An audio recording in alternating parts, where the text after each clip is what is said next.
आज हम लोग एक नया सब्जेक्ट स्टार्ट करने वाले हैं, फाइनेंशियल मैनेजमेंट।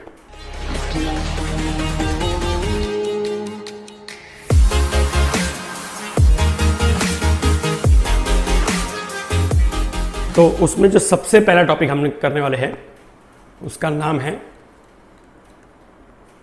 लेवरेजेस। तो पहले ये जानते हैं कि लेवरेजेस होता क्या है। यहां पे मैं एक डेफिनेशन लिख रहा हूं जिसको मैं एक्सप्लेन करूंगा एक एग्जांपल से। लेवरेजेस का मतलब होता है it is the speed at which profit changes. It is the speed at which profit changes due to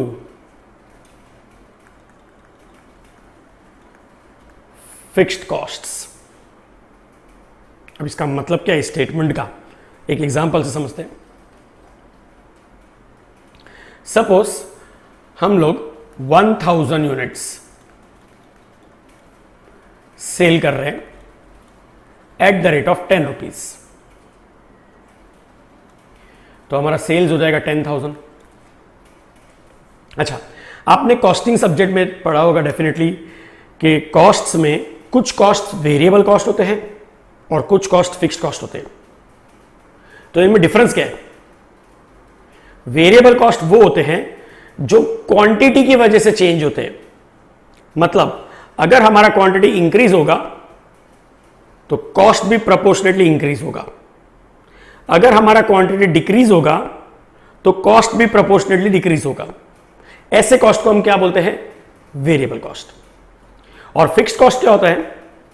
जो फिक्स्ड रहेगा, मतलब अगर हमारा क्वांटिटी इंक्रीज होगा तो भी कॉस्ट इतना ही रहेगा, अगर हमारा क्वांटिटी डिक्रीज होगा तो भी कॉस्ट इतना ही रहेगा। तो फिक्स्ड कॉस्ट सेम ही रहता है और वेरिएबल कॉस्ट प्रोपोर्शनेटली चेंज करता है।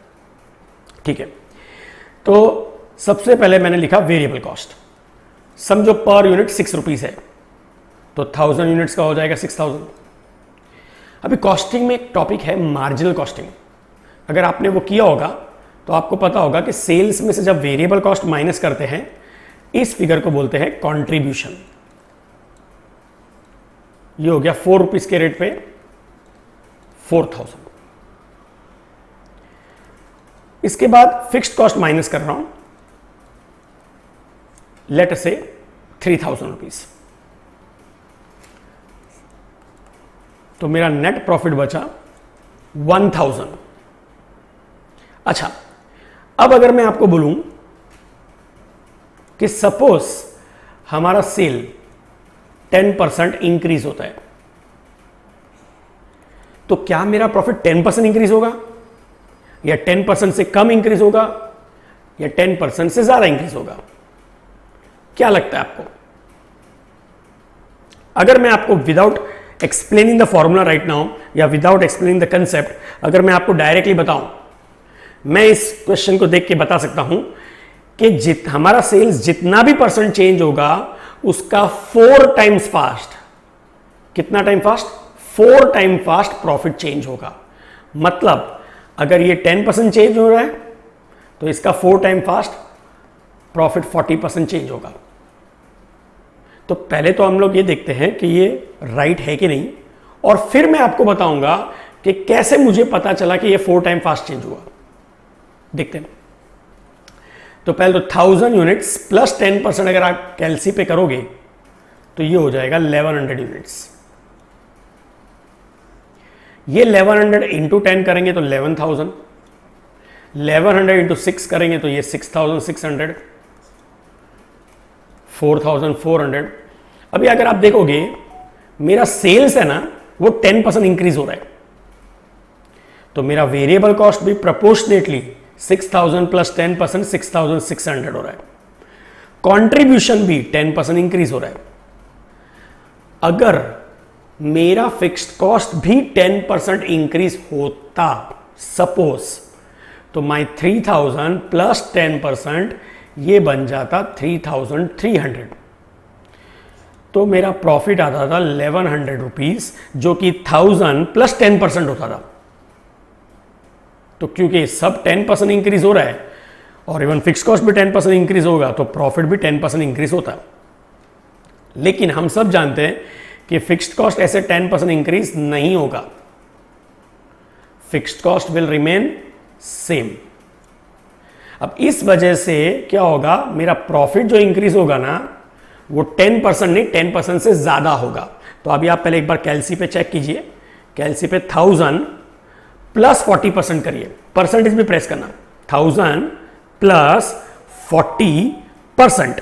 अगर आप ये जब करोगे, ठीक है, तो आपको 1400 रुपीज आता है, बराबर है।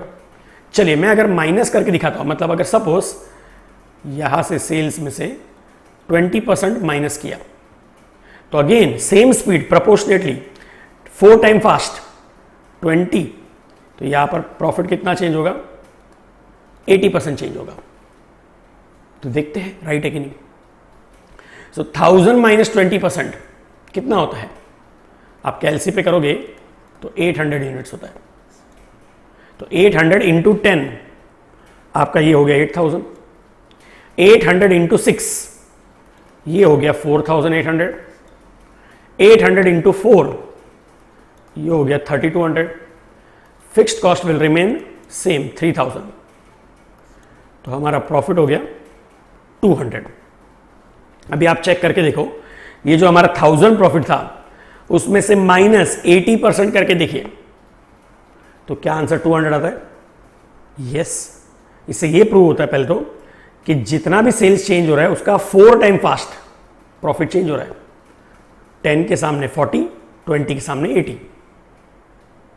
तो अभी इमीडिएटली मेरा नेक्स्ट क्वेश्चन ये है कि मुझे कैसे पता चला कि ये स्पीड 4 टाइम्स ही होगी।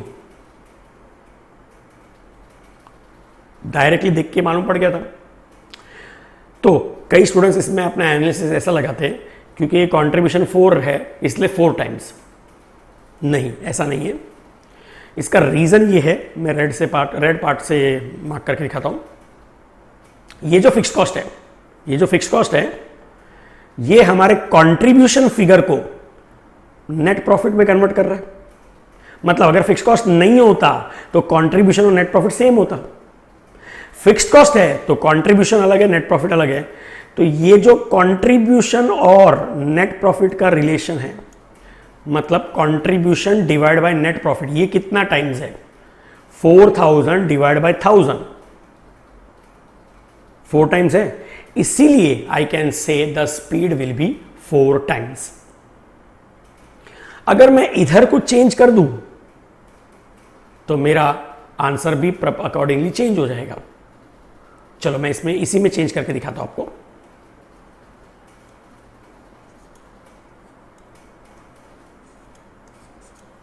सपोज लेट्स से हम लोग फिक्स्ड कॉस्ट लेते हैं 3200, तो यहां प्रॉफिट हो जाएगा 800, बराबर है।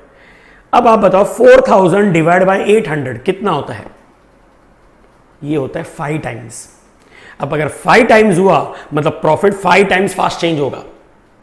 सो ये 10 है ना, ये 10% चेंज है तो यहां पर 50% चेंज होगा, और ये 20% है तो उसका 5 टाइम्स 100% चेंज होगा।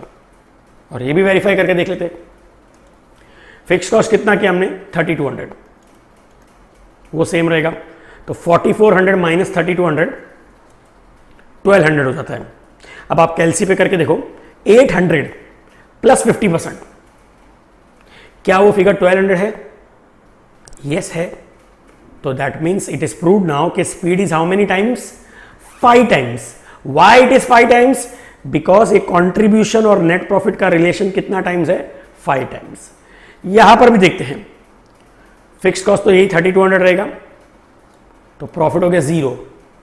तो 800 माइनस 100% करोगे तो 0 ही आंसर आएगा। एक और कर लेते, चलिए एक और बार कर लेते। सपोज ये 3600 ले लिया, तो ये कितना हो गया, 400। अब 4000 डिवाइड बाय 400 कितना टाइम्स हुआ, 4000 डिवाइड बाय 400 10 टाइम्स होता है। अब ये 10 टाइम्स है तो प्रॉफिट भी 10 टाइम फास्ट चेंज होगा। सो 10% है तो यहां पर कितना हो जाएगा 100%, और यहां पे 20 है तो 20 इंटू टाइम्स 10 टाइम्स 200%। वेरीफाई करते हैं। 3600 fix cost will remain same 800, तो 400 प्लस 100%, क्या ये 800 होता है? हाँ है 800। 3600, 3200 माइनस 3600 नेगेटिव 400 होता है। अब ये भी चेक कर लीजिए, 400 माइनस 200%, क्या ये माइनस 400 आता है? यस आ रहा है। तो यहां पर हमने 3 एग्जांपल्स लेके मैंने आपको समझाया कि वो कितना टाइम स्पीड जनरेट होता है, वो ये डिवाइड बाय ये करके आता है। करेक्ट। अब ये स्पीड किसके वजह से मिल रहा है? ये स्पीड चेंज हो रहा है किसके वजह से? ये फिक्स कॉस्ट चेंज कर रहे हैं तो हमारा स्पीड भी चेंज हो रहा है। सो इधर स्पीड कितने टाइम्स है? 10 टाइम्स है, तो we will say leverage is 10 times. Leverage 10 times मतलब हमारा स्पीड 10 टाइम्स है, मतलब जितना भी हमारा सेल्स चेंज होगा या ये ऊपर वाला फिगर चेंज होगा उसका 10 टाइम फास्ट नीचे वाला फिगर चेंज होगा। तो अगर सेल्स 10% चेंज होगा तो 100%। ठीक है। तो it is the speed at which profit changes. This profit is changing due to what? Fixed cost. इसको हम लोग बोलते हैं लेवरेज। चलो अभी ये तो पता चल गया आपको कि लेवरेज फिक्स्ड कॉस्ट की वजह से होता है। तो अब हम लोग को ये जानना जरूरी है what are the different types of fixed cost and what are the different types of leverage. ठीक है। तो मैं ये लिखता हूं यहां पर फिक्स्ड कॉस्ट्स। एक होता है ऑपरेटिंग फिक्स्ड कॉस्ट, दूसरा होता है, अच्छा आप लोगों को मैं लिखने का भी टाइम दूंगा, मतलब पहले मैं जो एक्सप्लेन करने दो जो चीजें एक्सप्लेन करनी है, और उसके बाद मैं आपको बताऊंगा कि कब आपको लिखना है। ठीक है। एक फिक्स कॉस्ट है ऑपरेटिंग फिक्स कॉस्ट, दूसरा है फाइनेंशियल फिक्स्ड कॉस्ट। अब दोनों में डिफरेंस क्या है समझते हैं। ऑपरेटिंग फिक्स्ड कॉस्ट मतलब बिजनेस को ऑपरेट करने में, मतलब बिजनेस को चलाने में जो फिक्स कॉस्ट लगते हैं उसे हम कहते हैं ऑपरेटिंग फिक्स कॉस्ट। जैसे बिजनेस चलाने के लिए जगह चाहिए, अगर हम ओन नहीं करते जगह तो हमें उस जगह का क्या देना पड़ेगा? Rent. Rent is a fix cost. Yes. So because we are operating, हम बिजनेस चला रहे हैं उस जगह पे, इसलिए हमें रेंट देना पड़ रहा है। So rent is an operating fixed cost. एक और एग्जांपल, बिजनेस चलाने के लिए हमें एम्प्लॉयज की जरूरत है तो हमें उन्हें सैलरी देना पड़ेगा। Salary is again a fixed cost, और ये इसीलिए इंकर हो रहा है because you are operating your business. आप बिजनेस चला रहे हो इसलिए एम्प्लॉयज चाहिए और इसलिए सैलरी देनी पड़ेगी। सो salary is also a part of operating fixed cost. अच्छा, फाइनेंशियल फिक्स्ड कॉस्ट क्या होता है? फाइनेंशियल फिक्स्ड कॉस्ट वो फिक्स्ड कॉस्ट होते हैं जो आपके लगेंगे whenever you take finance from outsider. That means अगर आप बाहर वाले से, कि कोई भी बाहर वाले से पैसा लेते हो और उस पर आपको कुछ खर्चा लगता है, उसे फाइनेंशियल फिक्स्ड कॉस्ट कहते हैं। अब कंपनी में बाहर वाला कौन होता है और घर वाला मतलब ओनर कौन है? कंपनी में जो ओनर है या घर वाला है वो सिर्फ एक ही है, इक्विटी शेयर होल्डर, बाकी सब बाहर वाले हैं। तो अगर बैंक जिससे लोन लिया वो भी बाहर वाला है, डिबेंचर होल्डर भी बाहर वाला है, प्रेफरेंस शेयर होल्डर भी बाहर वाला है, एक ही जन ओनर है, इक्विटी शेयर होल्डर। तो अगर हम बैंक से लोन लेते हैं तो हमें उनको क्या देना पड़ता है? इंटरेस्ट। डिबेंचर पे भी हमें इंटरेस्ट देना पड़ता है, और प्रेफरेंस शेयर्स पे हमें क्या देना पड़ता है? Preference dividend. क्या ये इंटरेस्ट, बैंक का लोन का इंटरेस्ट बोलो या प्रेफरेंस कैपिटल का प्रेफरेंस डिविडेंड बोलो, क्या इनका परसेंटेज फिक्स्ड होता है? Yes, it is a fixed percentage. So ये हमारे फिक्स्ड कॉस्ट है, and because they are coming when we are taking finance from outsider, इनको हम बोलते हैं फाइनेंशियल फिक्स्ड कॉस्ट। तो एग्जांपल में दो चीज है, इंटरेस्ट और प्रेफरेंस डिविडेंड। ये तो आपको समझ गया होगा। अभी ये जो हमारा फिक्स्ड कॉस्ट है ये हमने स्टार्टिंग में ये ऑपरेटिंग वाला लिया, मतलब अभी तक हमने फाइनेंशियल फिक्स कॉस्ट कंसीडर नहीं किया, इंटरेस्ट ये सब कंसीडर नहीं किया, तो ये जो हमारा नेट प्रॉफिट है it is before your interest. So हम इसे कहते हैं net profit before interest and tax, NPBIT। ठीक है, अभी आप लोग मुझे बताओ, ये जो ऑपरेटिंग फिक्स्ड कॉस्ट है इसके वजह से ऑपरेटिंग लेवरेज जनरेट होगा। हम इसे कहते हैं degree of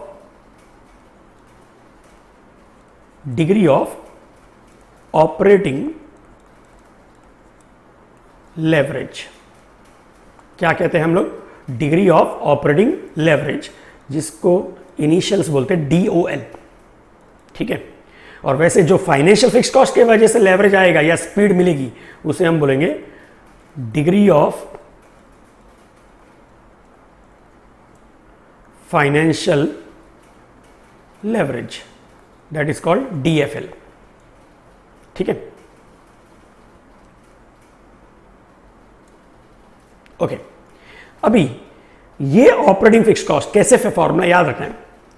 operating fixed cost के ऊपर कौन सा फिगर है? कंट्रीब्यूशन।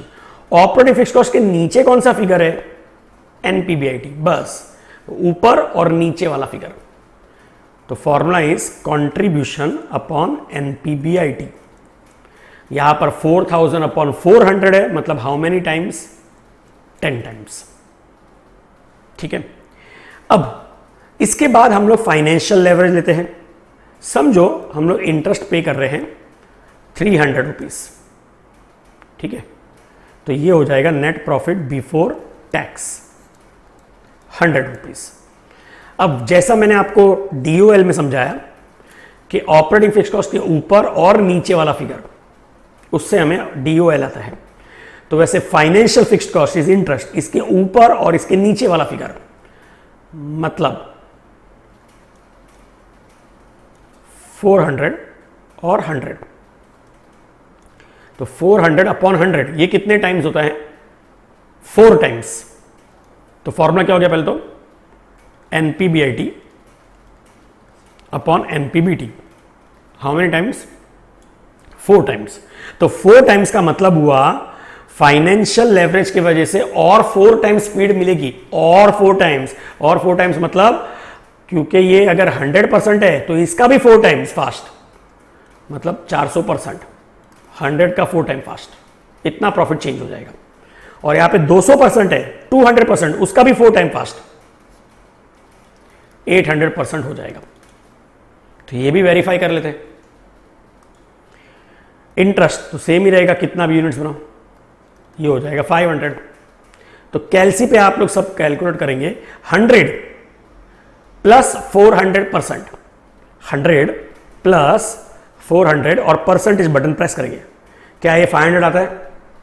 हाँ यार है 500, मतलब ये राइट हो गया। यहां पर भी चेक करते हैं,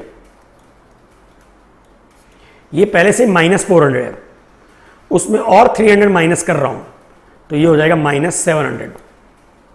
अब चेक करते हैं 100 माइनस 800%, 100 माइनस 800%, क्या ये -700 आता है? यस आता है। तो इससे ये भी प्रूव होता है कि यस, और कितना टाइम स्पीड मिला हमको? 4 टाइम्स मिला। किसके वजह से मिला? इंटरेस्ट की वजह से। Interest is a financial fixed cost, तो इस 4 टाइम्स स्पीड को क्या बोलेंगे? Degree of financial leverage. ठीक है, अब आप मुझे बताओ, क्या हाई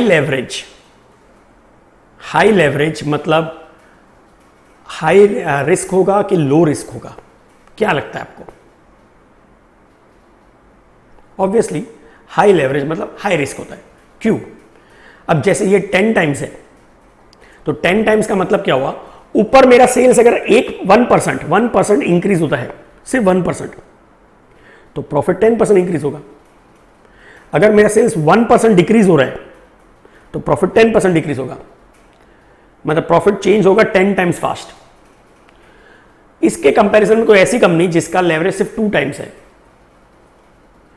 तो ऊपर 1% चेंज होगा तो प्रॉफिट 2% चेंज होगा, तो एक में 10% चेंज होगा, एक में 2% चेंज होगा, तो ज्यादा रिस्क इसमें होगा जिसमें ज्यादा फ्लक्चुएशन है। सो हाई लेवरेज मतलब हाई रिस्क। मतलब प्रॉफिट भी बहुत फास्ट बढ़ेगा, लेकिन जितना फास्ट प्रॉफिट बढ़ेगा ना उतना ही फास्ट प्रॉफिट गिरेगा भी। तो अगर 10 टाइम्स है तो प्रॉफिट बढ़ेगा भी 10 टाइम्स फास्ट, गिरेगा भी 10 टाइम्स फास्ट। ठीक है, सो हाई लेवरेज मतलब हाई रिस्क होता है।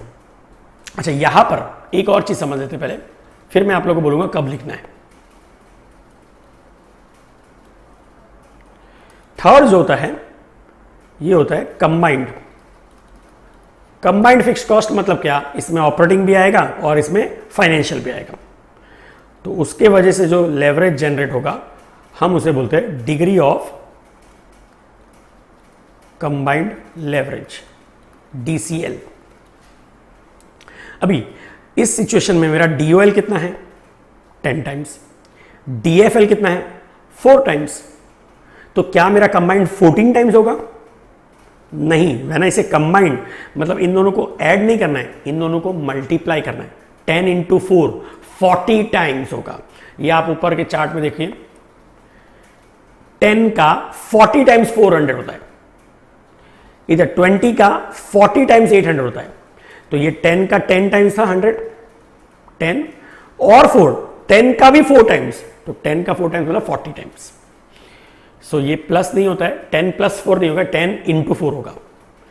मतलब क्या मैं कह सकता हूं कि DCL is this figure, this DOL into DFL। Yes, अब DOL का फॉर्मूला क्या है हमारा, कंट्रीब्यूशन अपॉन NPBIT, और DFL का है NPBIT अपॉन NPBT। तो ये दोनों कैंसिल हो जाएंगे, तो क्या बचेगा, formula would be, it will be contribution upon NPBT। ठीक है, और दूसरा लॉजिक भी मैंने बताया कि कंबाइंड मतलब ये दोनों फिक्स्ड कॉस्ट, इसके ऊपर वाला फिगर क्या है, दोनों फिक्स्ड कॉस्ट के ऊपर कंट्रीब्यूशन, इसके नीचे क्या फिगर है NPBT, तो कंट्रीब्यूशन अपॉन NPBT। ये भी हमारा फॉर्मूला हो गया।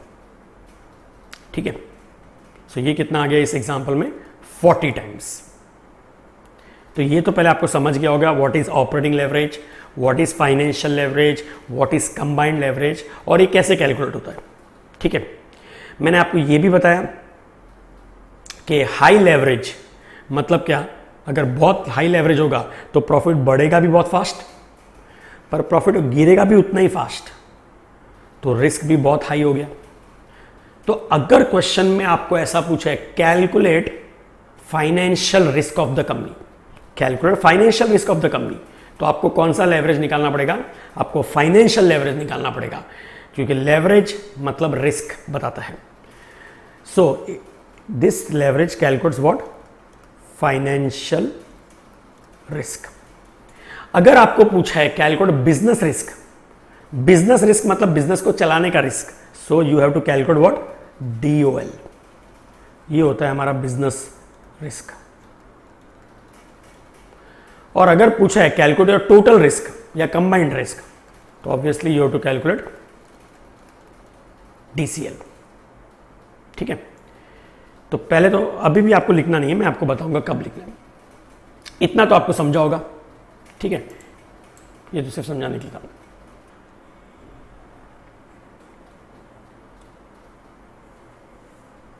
ओके, नाउ चलिए, तो अब हम लोग देखते हैं। ओके, पहले आप लोग ये पार्ट मतलब जो भी आपको लिखना है, आपको वीडियो को पॉज करना है और फिर उसको नोट डाउन करना है। ठीक है, मैं इसको थोड़ा सा, हाँ, तो सबसे पहले तो आप ये पार्ट को नोट डाउन कर लीजिए वीडियो को पॉज करके। इसमें आपको डेफिनेशन लिखना है। अगर आप ये एग्जाम्पल लिखना चाहते हैं वेल एंड गुड, वैसे ज़रूरी नहीं है।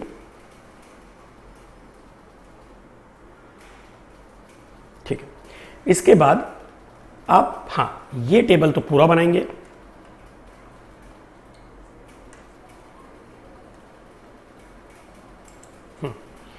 तो आप इस वीडियो को पॉज करके ये पार्ट पूरा लिख लीजिए।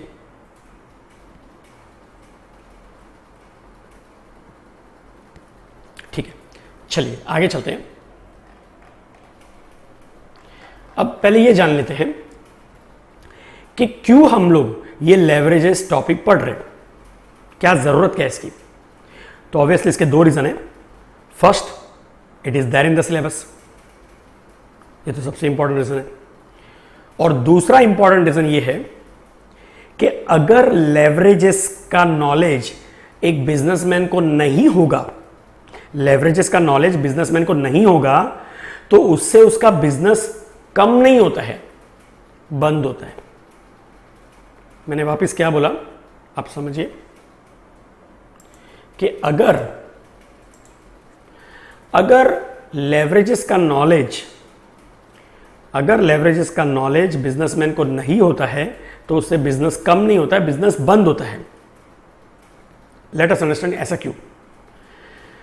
अब मैं इसके लिए आपको बताता हूं कि यूएस में, जैसे मैं आपको one of the practical example से लेता हूं, यूएस में 9/11 का अटैक हुआ था, ठीक है।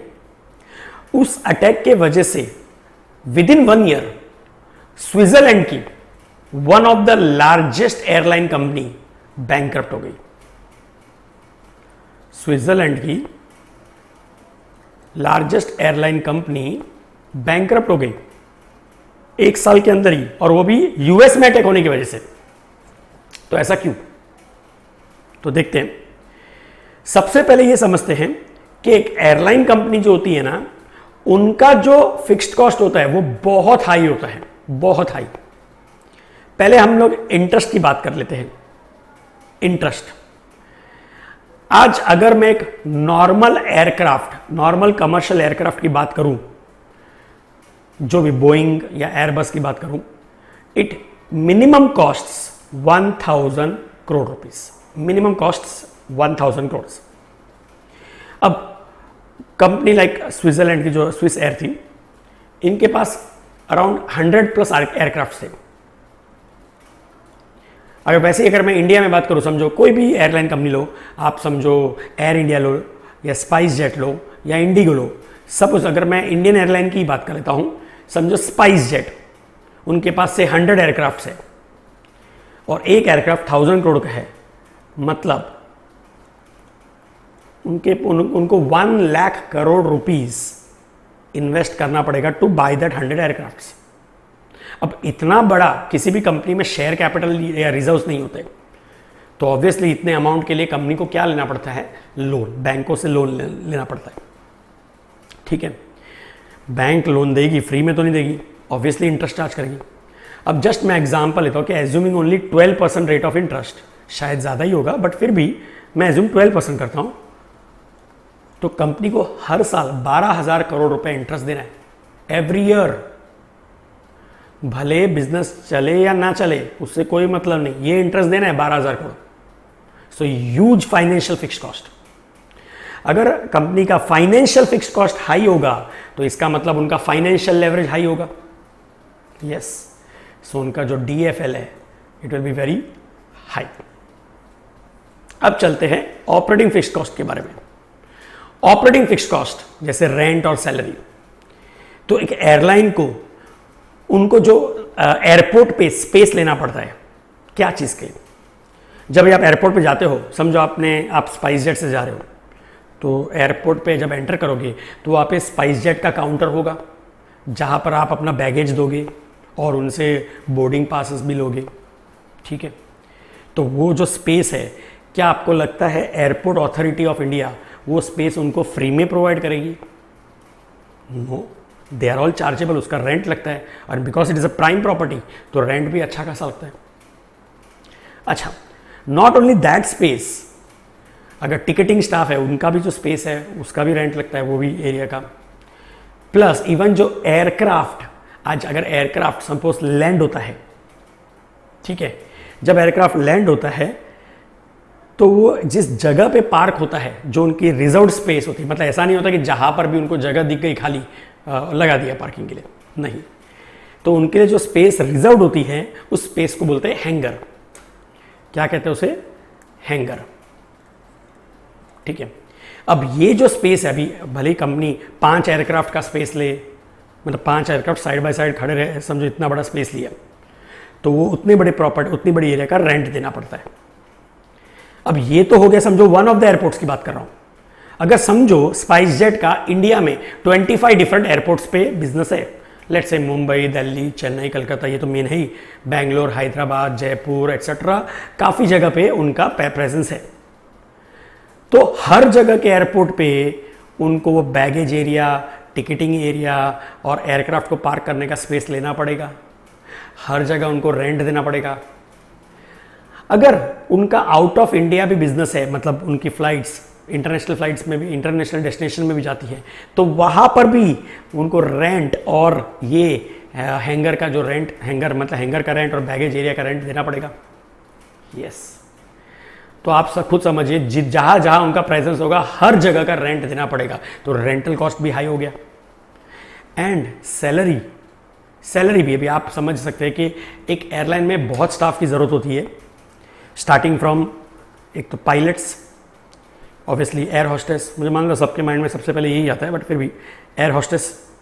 देन जो आपका कार्गो, जो आप अपना बैगेज देते हो, तो वो जो बैगेज को एयरपोर्ट में लोड करना और वापस डेस्टिनेशन पे अनलोड करके पहुंचाना, उसके लिए जो कार्गो टीम होगी वो, ठीक है।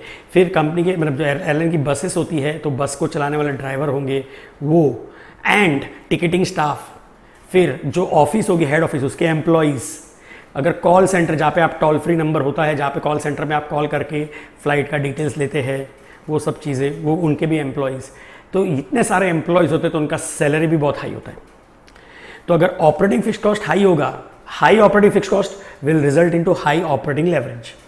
सो ऐसी कंपनी का DOL भी बहुत हाई होगा। अब दोनों हाई होगा तो उनका कंबाइंड लेवरेज भी हाई होता है। तो अब क्या था कि जो ये स्विट्जरलैंड की जो मैं एयरलाइन की बात कर रहा हूँ, इनका ये जो DCL है, that is degree of combined leverage, ये ऑलमोस्ट 60 टाइम्स था।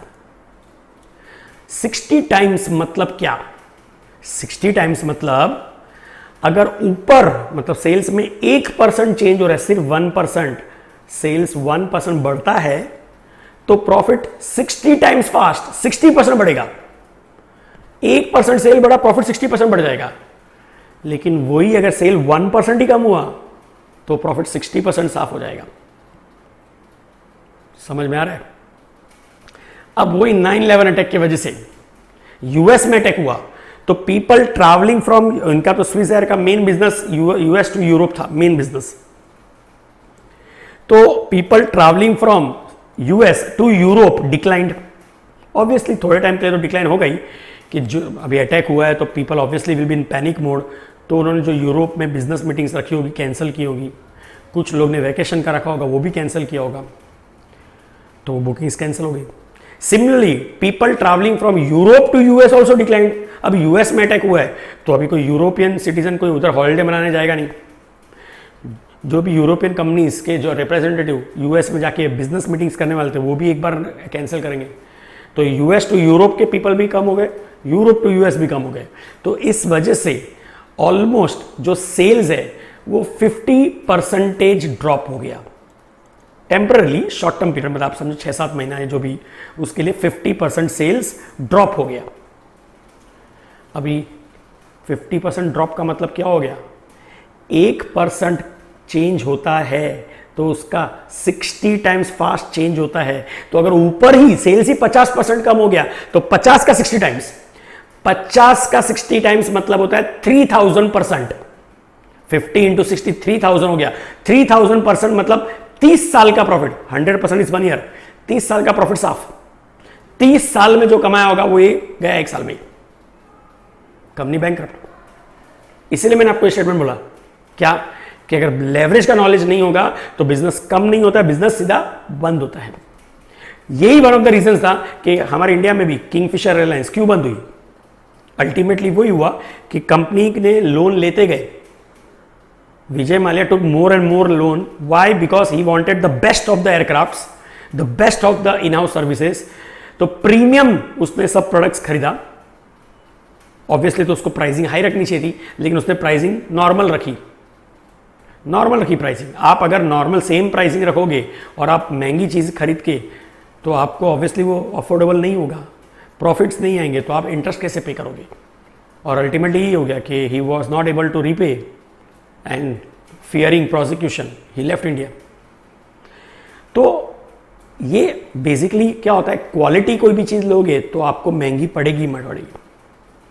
मारुति 800 अगर आप समझो और कंपेयर करो अगर आप मारुति 100 के सामने सपोज फरारी को, तो आप बोले दोनों गाड़ी तो है, क्या फ़र्क है?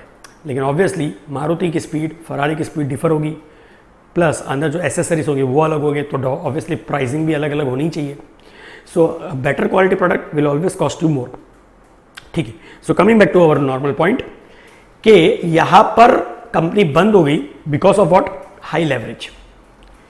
ठीक है, अभी यहां पर अभी एक और चीज जानना जरूरी है, हमारी एयर इंडिया, बताओ ये जो 9/11 का अटैक हुआ इसके वजह से एयर इंडिया बंद नहीं हुई, एयर इंडिया का सेल्स कम नहीं हुआ, मालूम है आपको? ये एक सरप्राइज है, क्योंकि सेल्स कम होने के लिए सेल्स होना चाहिए, बराबर है? सेल्स ही नहीं है उनका तो कम कैसे होगा? आज आखिरकार में एयर इंडिया में जाता कौन है?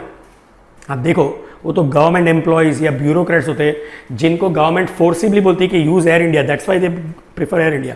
अदरवाइज एयर इंडिया नॉर्मली कोई प्रीफर जल्दी से नहीं करेगा।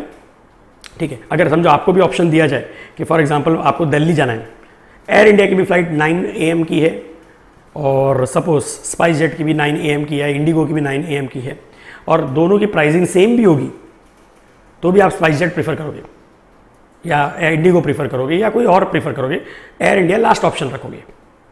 Y? Because see first of all उनके जो एयरक्राफ्ट्स है वो लेटेस्ट नहीं है, वो सब पुराने एयरक्राफ्ट्स हैं।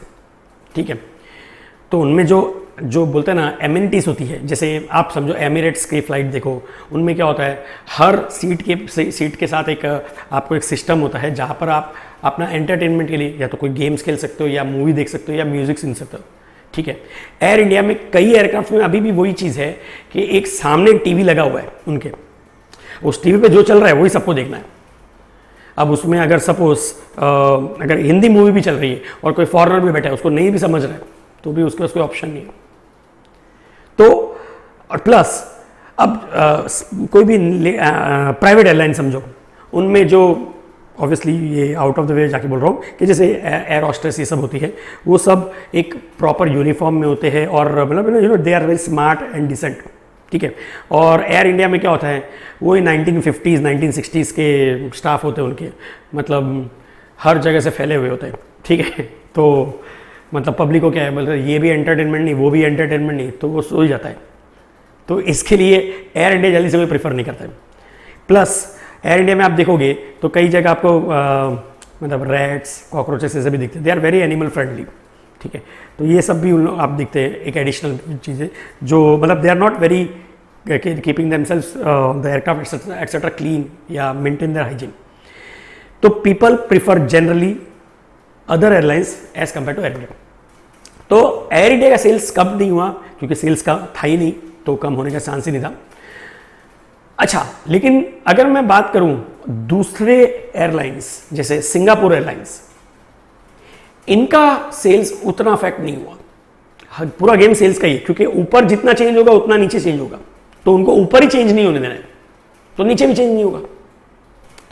तो सिंगापुर ने एयरलाइंस ने क्या किया, फर्स्ट ऑफ ऑल उनका यूएस वाला बिजनेस इतना बड़ा नहीं था कि जो अफेक्ट होगा, फिर भी जो भी समझो 15-20% भी होगा वो बिजनेस भी अफेक्ट नहीं होने देना है।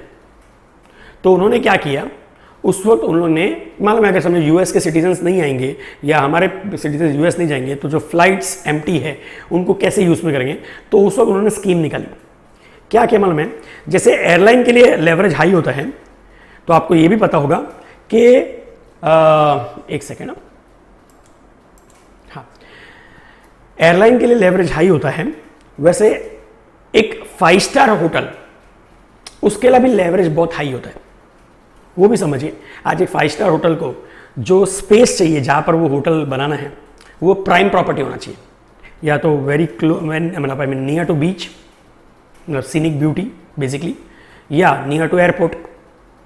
Obviously those properties will be very costly, तो लैंड का कॉस्ट अच्छा खासा लगेगा, फिर उस पर कंस्ट्रक्शन भी कॉस्ट लगेगा, वो भी बहुत हाई होगा क्योंकि वो best of the interiors use करते हैं, उन लोग बेस्ट ऑफ द फर्नीचर लाते हैं, ठीक है। तो इनका जो कॉस्ट ऑफ कंस्ट्रक्टिंग या एक होटल को स्टार्ट करने का कॉस्ट भी बहुत बड़ा अमाउंट होता है। It runs into hundreds of crores. So obviously this amount कोई ना कोई बैंक से लोन लिया होगा तो उसको इंटरेस्ट देना पड़ता है। सो एक 5 स्टार होटल का भी, अगर मैं आपको फाइनेंशियल फिक्स कॉस्ट या इंटरेस्ट की बात करूं, वो भी हाई होगा, तो उनका भी DFL हाई होता है। प्लस उनका भी स्टाफ तो फिर रखना ही पड़ता है, भले ही बिजनेस हो या नहीं हो। अब जैसे फॉर एग्जांपल समझो एक 5 स्टार होटल में 100 जन का स्टाफ है, ठीक है, और वो 100 जन का स्टाफ समझो 400 रूम से, तो 400 रूम को मैनेज करते हैं, मतलब हर 4 रूम पे एक आदमी। अब समझो होटल की ऑक्यूपेंसी 400 नहीं है, 200 ही है, 50%। तो क्या आपको लगता है कि होटल वाले मतलब अगर थोड़े दिन के लिए ऐसा है तो स्टाफ को निकाल देंगे, फिर वो वापस 400 आ रहे हैं तो वापस लेके आएंगे? नहीं, स्टाफ तो रखना ही पड़ता है। फिर भले ही आपका बिजनेस हो या नहीं हो, वो सैलरी तो देनी पड़ेगी। तो उनका ऑपरेटिंग फिक्स कॉस्ट भी बहुत हाई होता है। उनका वेरिएबल कॉस्ट तो बहुत कम होता है। आज की तारीख में अगर इसकी 5 स्टार होटल की बात करूं तो वेरिएबल कॉस्ट होता क्या मालूम है? सिर्फ इलेक्ट्रिसिटी कॉस्ट। कि अगर कोई कस्टमर होटल के बुक करेगा तो ऑब्वियसली जितने टाइम की बुकिंग होगी, समझो 1 दिन के लिए, तो 1 दिन के लिए इलेक्ट्रिसिटी यूज़ होगी, AC चलेगा, वो कॉस्ट लगेगा। अच्छा, जो मील्स होते हैं वो वेरिएबल कॉस्ट नहीं है। क्यों? क्योंकि मोस्ट ऑफ द होटल्स के आप मील्स, 5 स्टार होटल में मील्स अगर आप लोगे तो वो चार्जेबल होते हैं, तो उसका आपको अलग से पेमेंट करना है, ठीक है। सो बेसिकली उनका वेरिएबल कॉस्ट एक इलेक्ट्रिसिटी कॉस्ट है। अब वो हार्डली कितना होगा? पूरे दिन भी AC 24 आवर्स में चलेगा तो हार्डली 200-300 रुपये होगा।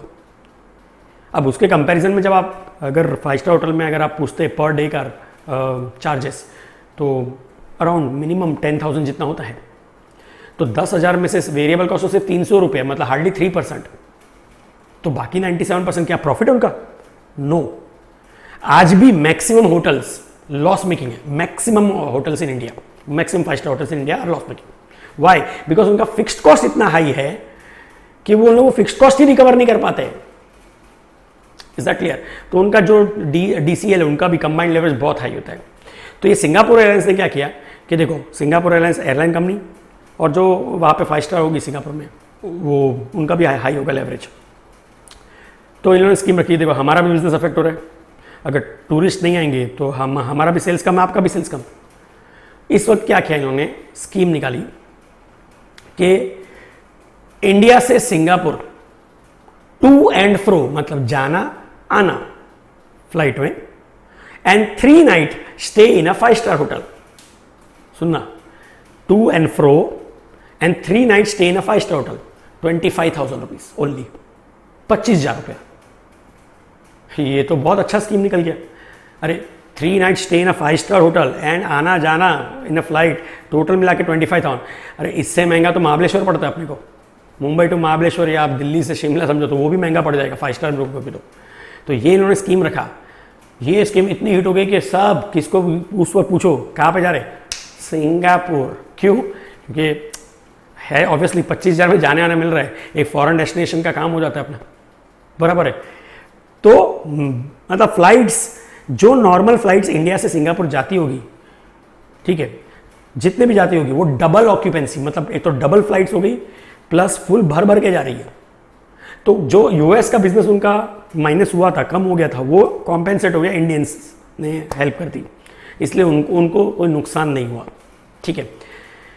तो ये आपको समझ में आया होगा कि लेवरेज का मतलब मीनिंग क्या है। तो इसलिए है ना, leverage is a very dangerous tool. It is a 2 edge sword बोलते हैं, डबल एज स्वॉर्ड, कि प्रॉफिट देगा भी बहुत और प्रॉफिट लेगा भी बहुत। आपको इतना समझा? ठीक है, आपने ये तो नोट डाउन कर लिया होगा और इसके नीचे ये वाला पार्ट भी नोट डाउन कर लिया होगा।